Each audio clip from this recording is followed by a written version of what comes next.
ኢየሱስ ክርስቶስ የጥምቀት መታሰቢያ በሰላም አደረሰን አደረሳችሁ ማለት እወዳለሁ።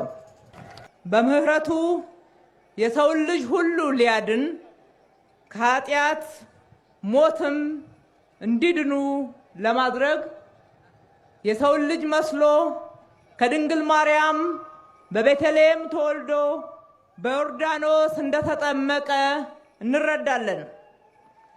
ስለሆነም ጥምቀት ዋናው ዓላማው ጌታ ኢየሱስ ክርስቶስ ያደረገውን በምሳሌነት በመከተል በየዕለት ሕይወታችን መኖር ነው። ጥምቀትን ስናከብር በዓሉን እያከበርንም የኢየሱስ ክርስቶስ ተምሳሌትነትን መከተል በፍቅር ተሞልተን ከጥላቻ ከቂመኝነት ርቀን በይቅርታ በአንድነት የጥል የክርክር የመራራቅን ግድግዳዎች ማፍረስ ይጠበቅብናል። በምትኩም የመዋደድ የአብሮነት የአንድነት የመከባበር የሰላምና የፍቅር ድልድዮችን መገንባት ከሁላችንም የሚፈለግ እጅግ የተቀደሰ ተግባር ነው። የተከበራችሁ ብፁዓን አበው ሊቃነ ጳጳሳት፣ የበዓሉ ታዳሚዎች፣ መላው የክርስትና እምነት ተከታዮች፣ የጥምቀት በዓል በዓለም በማይዳሰስ ወካይ ቅርስነት ከተመዘገበ እነሆ 6 ዓመት ሞላው።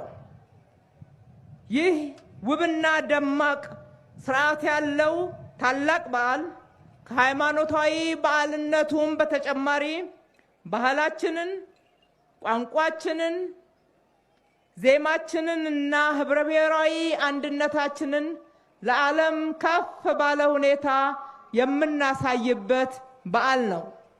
መዲናችን አዲስ አበባም እንደ ጥምቀቱ ምሳሌ አጊጣ ጸርታ ተውባና ታድሳ ከበዓሉ ጋር አንድ ላይ ደምቃ ለበዓሉ ልዩ ድምቀት ሰጥታለች። በርካታ ቱሪስቶችንም ለመሳብ ችላለች።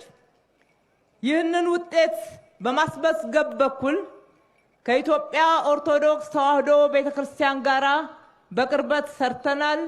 ውጤቱም የጋራችን ነው ብለን እናምናለን።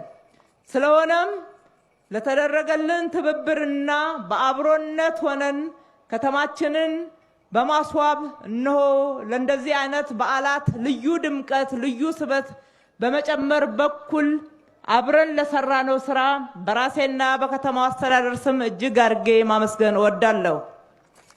መጨረሻም የጥምቀት በዓል የዓለምን አይን ወደ ኢትዮጵያ ወደ ከተማችን በመሳብ በኩል ከፍተኛ አስተዋጽኦ በማድረግ የቱሪዝም ሀብታችን ሆኖ ይቀጥላል።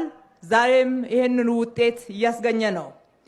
ስለሆነም ሁላችንም በፍጹም ኢትዮጵያዊ ጨዋነት፣ እንግዳ ተቀባይነት እሴቶቻችንን ከፍ አድርገን ደምቀን ከተማችንና ሁሉንም ባህሎቻችንን አድምቀንበት የሀገራችንን መልካም ገጽታ እናስተዋውቅበት እላለሁ። ሁላችንም ለሀገራችን አምባሳደሮች እንሁን።